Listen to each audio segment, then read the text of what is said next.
काफ़ी लंबे अरसे से श्याम बाजार के किसी अमीर घराने के साथ शिवा के विवाह का बातचीत चल रही है। उस दिन जब वे लोग देखने आए तो उन लोगों ने अगले माह का कोई शुभ दिन तय करने का प्रस्ताव दिया, लेकिन शिवा की मां ने इनकार कर दिया। उन्होंने गहमहरी के जरिए खबर में यह कहलवा भेजा कि लड़का जब खुद लड़की देखकर पसंद कर आए तभी यह विवाह संभव है। नारायण की नज़र सिर्फ दौलत पर थी। पत्नी की इस टालमटोल से वे नाराज हो उठे। यह कैसी बात है? लड़की तो अच्छी भली है, बातचीत पक्की हो जाने दो, उसके बाद सगाई के दिन अच्छी तरह देख लेना। लेकिन पत्नी राजी नहीं हुई। उन्होंने पक्की बात करने से मना कर दिया। उस दिन नारायण इस कदर नाराज हुआ कि खाना भी काफ़ी देर से खाया और दोपहर को वो बाहर वाले कमरे में ही सोए। शिवा इज़्ज़त शौकीन तबीयत का शख्स था। वह तीसरी मंजिल के जिस कमरे में रहता था वह काफ़ी सजा हुआ था। करीब 5-6 दिन बाद एक दिन दोपहर को जब वह अपने कमरे के बड़े से आईने के सामने खड़ा खड़ा लड़की देखने जाने के लिए तैयार हो रहा था, कविता कमरे में दाखिल हुई। कुछ एक पल उसकी तरफ खामोश निगाहों से देखते हुए उसने कहा, सुनो जरा, अच्छी तरह सजा वजा तो दो ताकि लड़की पसंद कर ले। कविता हंस पड़ी। अभी तो मेरे पास वक्त नहीं है शिवा, मैं रुपए लेने आई हूँ। इतना कहकर उसने तकिए के नीचे दबी चाबी निकाली और अलमारी खोलकर दराज से कुछ रुपए निकालकर गिने। रुपए आंचल में बांधकर उसे तुरंत ही कहा, ज़रूरत के वक्त रुपए ले तो जाती हूँ, मगर इस सब शोध कैसे होगा? शिवा ने ब्रक फेरक एक तरफ के बाल बड़े जतन से ऊंचे किए और पलटकर कविता की ओर देखते हुए, शोध हो नहीं हो रहा है? कविता को उसकी बात समझ में नहीं आई। उसकी आंखें शिवा के चेहरे पर गड़ी रही। यूं देख क्या रही हो? समझ में नहीं आ रहा ना? कविता ने इनकार में सिर हिलाया। जरा और बड़ी हो जाओ तब समझ जाओगी। इतना कहकर शेखर ने जूते पहने और कमरे से बाहर निकल गया।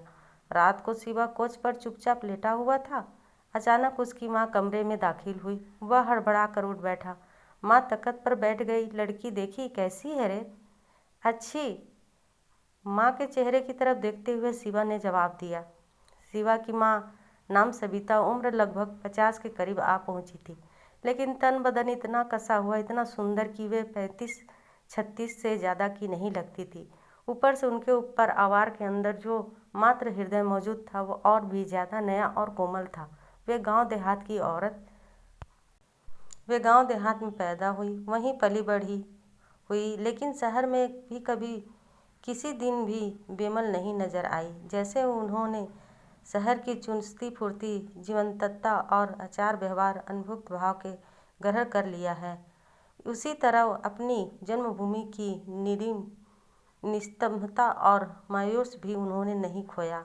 यह माँ शिवा के लिए कितना विराट गर्व थी, यह बात उसकी माँ भी नहीं जानती थी। ईश्वर ने शिवा को काफ़ी कुछ दिया था, अन्यथा सेहत, रूप, ऐश्वर्य, बुद्धि, लेकिन ऐसी माँ की संतान हो पाना सौभाग्य को वह समूचे तन मन से ऊपर वाले का सबसे बड़ा दान मानता था।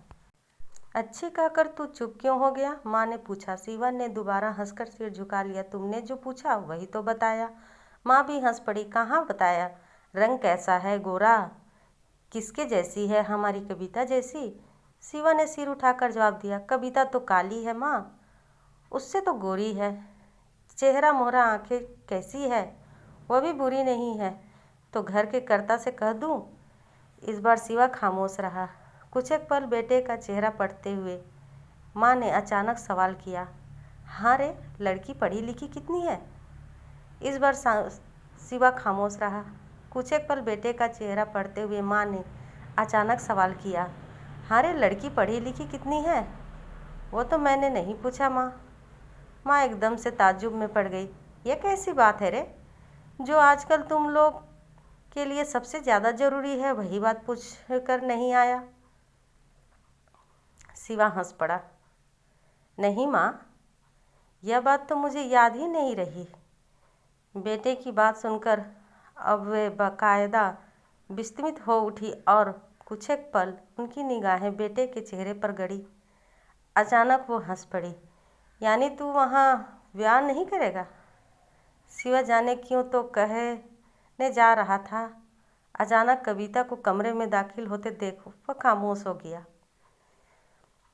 कविता धीमे कदमों से सविता के पीछे आ खड़ी हुई। सविता ने बाएं हाथ से उसे खींचकर अपने सामने कर लिया। क्या बात है बिटिया? कविता ने फुसफुसा कर जवाब दिया। कुछ नहीं माँ। वो पहले उन्हें मौसी बुलाया करती थी, लेकिन उन्होंने उसे बरसते हुए कहा, मैं तुम्हारी मौसी नहीं माँ हूँ। देखने आई है कि वह खाना कब पकाएगी। शिवा एकदम से बोल उठा। क्यों पकाएगी? क्यों? शिवा ने विस्मित मुद्रा में पलटकर सवाल किया। तो उन लोगों का खाना और कौन पकाएगा? उस दिन उसके मामा ने भी तो यही कहा कि पकाने परोसने का काम कविता ही करेगी। माँ हंस पड़ी। उसके मामा की क्या बात है, कुछ कहना था सो कहकर छुट्टी पा ली। उसकी तो अभी शादी नहीं हुई है, उसके हाथ का खाएगा कौन? मैंने अपने पंडित जी को भेज दिया है, वही पकाएंगे। हमारा खाना बड़ी बहू बना रही है। आजकल दोपहर को मैं वहीं चली जाती हूँ। शिवा समझ गया उस दुखी परिवार की जिम्मेवारी माँ ने अपने ऊपर ले ली। उसे राहत की सांस ली और खामोश हो रहा। करीब महीना भर गुजर गया। एक शाम शिवा अपने कमरे के कोच पर लेटा लेटा कोई अंग्रेजी उपन्यास पढ़ रहा था। उस उपन्यास में वह खासा मगन हो गया था। तभी कविता उसके कमरे में दाखिल हुई। उसने तकिया के नीचे से चाबी निकाली और खट खट की आवाज़ के साथ वो अलमीरा का दरवाज़ा खोलने लगी। किताब से सिर उठाए बिना ही शिवा ने पूछा, क्या बात है, रुपया निकाल रही हो? शिवा ने हुंकारी भरी और पढ़ने में धनामंग हो गया। कविता के आंचल में रुपए गठियाकर उठ खड़ी हुई। आज वह काफ़ी सज धज कर आई थी। वह शिवा एक बार उसे देख ले। 100 रुपये लिए हैं शिवा? अच्छा। शिवा ने जवाब तो दिया मगर उसकी तरफ देखा नहीं। निरुपाया कविता इधर उधर की चीज़ें उलटने पलटने लगी। झूठ मूठ ही देर तक रुकी रही, लेकिन जब कोई नतीजा नहीं निकला तो धीमे कदमों से कमरों से बाहर निकल गई। लेकिन यूँ चले जाने से ही तो नहीं चलता। उसे दोबारा लौटकर दरवाजे पर खड़े होना पड़ा। आज वे लोग थिएटर जा रहे थे। शिवा की अनुमति बिना वह कहीं नहीं जा सकती। यह बात यह जानती थी। किसी ने उसे शिवा से अनुमति लेने के नहीं कहा, या वह क्यों, किस लिए, ये सब ख्याल उसके मन में कभी नहीं जाएगा। लेकिन इंसान मात्र में एक सहज स्वाभाविक बुद्धि मौजूद है। उसी बुद्धि ने उसे सिखाया था कि भले और कोई मनमानी कर सकता है, जहाँ चाहे जा सकता है, मगर वह ऐसा नहीं कर सकती। इसके लिए वह आज़ाद भी नहीं है। मामा मामी की अनुमति ही उसके लिए यथेष्ट नहीं है। दरवाजे की आड़ में खड़ी खड़ी उसने कहा, हम लोग नाटक देखने जा रहे हैं। उसकी मृदुल आवाज़ शिवा के कानों तक नहीं पहुंची। कविता ने जरा और तेज आवाज़ में कहा, सब लोग मेरा इंतज़ार में खड़े हैं। इस बार शिवा के कानों तक उसकी आवाज़ पहुंच गई। उसने किताब एक ओर रखते हुए पूछा, क्या बात है? कविता ने इसक तमक कर जवाब दिया, इतनी देर बाद मेरी आवाज़ कानों तक पहुंची। हम लोग थिएटर जा रहे हैं। हम लोग कौन? शिवा ने पूछा। मैं, दीपिका, चमेली का भाई, चमेली, उसके मामा। यह मामा कौन है? शिवा, उसका मामा कौन? कविता, उनका नाम महेंद्र बाबू है। 5-6 दिन हुए अपने घर मुंगेर से यहाँ आए हैं। यहीं कलकत्ता में रहकर बीए में पढ़े हैं। बड़े अच्छे आदमी हैं। शिवा बीच ही में कह उठा, वाह, नाम पता पेश सब मालूम कर लिया तुमने तो। देख पड़ता है इतने ही में खूब हेल मेल हो गया है, इसलिए 4-5 दिन से तुम गायब रहती हो। जान पड़ता है ताश खेला करती हो। अचानक शिवा के बात करने का ढंग बदलता हुआ देखकर वह डर गई। उसे ख्याल भी न था कि इस तरह का प्रश्न उठ सकता है। वह चुप हो रही। कविता ने संकुचित होकर धीरे से अपनी लाचारी जताते हुए संकोच के स्वर में कहा, चमेली के कहने से क्या कहने से? कहते हुए शिवा ने एक बार सिर उठाकर कविता की ओर देखा, फिर कहा, एकदम कपड़े लत्ते से लेस होकर आई हो। अच्छा जाओ। लेकिन कविता नहीं गई, वहीं चुपचाप खड़ी ही रही। चमेली का घर कविता के घर के पास ही है। चमेली उसकी बहनेली है, दोनों हमजोली हैं। चमेली के घर वाले ब्रह्मा समाजी हैं। इस महेंद्र बाबू के अलावा चमेली के घर के सभी आदमी शिवा के परिचित हैं। 5-7 साल हुए। महेंद्र कुछ दिनों के लिए एक बार यहाँ आया था। अब तक वह बांकीपुर में पढ़ता था। कलकत्ते आने का ना परियोजना ही हुआ और ना वो आया ही। इसी कारण शिवा उसे जानता पहचानता ना था। कविता को फिर भी खड़े देखकर, बेकार क्यों खड़ी हो, जाओ, कहकर शिवा ने फिर किताब खोल ली और पढ़ना शुरू कर दिया।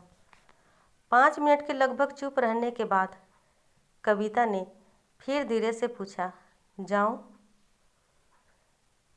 जाने ही को तो कह चुका हूँ कविता। शिवा का रंग ढंग देखकर कविता के मन से थिएटर देखने का उत्साह उड़ गया। लेकिन बात ऐसी थी कि गए बिना भी न बनता। तय हुआ था कि आधा खर्चा चमेली का मामा देगा और आधा कविता देगी। चमेली के घर में सब लोग उसी की अपेक्षा कर रहे होंगे। देर होने के कारण ऊब रहे होंगे। जितनी देर हो रही है उतने ही उन लोगों को बेचैनी बढ़ रही है। यह दृश्य कल्पना के द्वारा कविता के आंखों के आगे नाचने लगा। किंतु बच्चे का कोई उपाय भी उसे नहीं सूझ पड़ता था। और भी 2-3 मिनट तक चुप रहने के बाद फिर से उसने कहा, बस सिर्फ आज ही के दिन जाना चाहती हूँ, जाऊँ? शिवा ने किताब को एक तरफ फेंक दिया और धमकाकर कहा, ठीक मत करो कविता। जाने की इच्छा हो तो जाओ। अब अपना भला बुरा समझने लायक हो चुकी हो। सुनती ही कविता चौंक उठी। कविता को अक्सर शिवा झिड़कता, डांटता और धमकाता था। आज कुछ पहला ही मौका न था। सुनने और सहने का अभ्यास अवश्य था, लेकिन इधर 2-3 साल से ऐसी कड़ी झिड़की या झड़प झेलने की नौबत नहीं आई थी। उधर साथी सब राह देख रहे हैं, इधर वह खुद भी पहन ओढ़कर तैयार है। सिर्फ रुपये लेने के लिए आना ही आफत हो गया। अब उन सब साथियों से जाकर वह क्या कहेगी? कहीं जाने आने के लिए कविता को आज तक शिवा की ओर से स्वतंत्रता प्राप्त थी। वह कभी कभी रोक टोक नहीं करता था। इसी धारणा के बल पर वह आज भी एकदम सज धज कर शिवा के पास केवल रुपए भर लेने आई थी। इस समय उसकी स्वाधीनता ही केवल ऐसी रूठ भाव से खर्च नहीं हो गए, बल्कि जिस लिए स्वाधीनता कुठित हुई वह कारण कितनी बड़ी लज्जा की है बात है। यह आज अपनी इस 17 वर्ष की अवस्था में पहली ही बार अनुभव करके वह भीतर ही भीतर जैसे कटी जा रही थी। अभिमान से आंखों में आंसू भरकर वह और भी 5 मिनट के लगभग खड़ी रही। इसके बाद अपने घर जाकर कविता ने काम वाली के जरिए दीपिका को बुलाकर उसके हाथ में 100 रुपये देकर कहा, दीपिका, आज तुम सब जाकर देख आओ। मेरी तबीयत बहुत खराब हो गई है। चमेली से जाकर कह देना मैं आज ना जा सकूंगी। दीपिका ने पूछा, कैसी तबीयत है? क्या हुआ है? कविता ने कहा, सिर में दर्द है, जी मचला रहा है, तबीयत बहुत ही खराब हो रही है। इतना कहकर वह करवट बदलकर लेटी रही। इसके बाद चमेली ने आकर बड़ी खुशामद की, जोर ज़बरदस्ती भी की, मनमानी से सिफारिश कराई, किंतु किसी तरह कविता को उठकर चलने के लिए राजी न कर पाई। दीपिका को 100 रुपये पा गई थी, इसलिए वह जाने को चटपट रही थी। कहीं इस गड़बड़ में पड़क कर जाना ना हो सके, इस भय से उसने चमेली को आड़ में ले लिया। जाकर रुपए दिखाकर कहा, दीदी की तबीयत अच्छी नहीं है, वे ना जाएगी तो क्या हर्ज है? चमेली दीदी, उन्होंने मुझे रुपये दिया है ना, ये देखो, आओ हम लोग चलें। चमेली ने समझ लिया दीपिका अवस्था में छोटी है, तो क्या हुआ, बुद्धि उसमें किसी से कम नहीं है। वह राजी हो गई और दीपिका को लेकर चली गई। ये कहानी का दूसरा भाग था और कहानी का तीसरा भाग बहुत जल्दी आप लोगों को मिल जाएगी। अगर मेरी कहानी आप लोगों को अच्छी लगती है तो प्लीज़ लाइक और सब्सक्राइब ज़रूर कर दीजिएगा।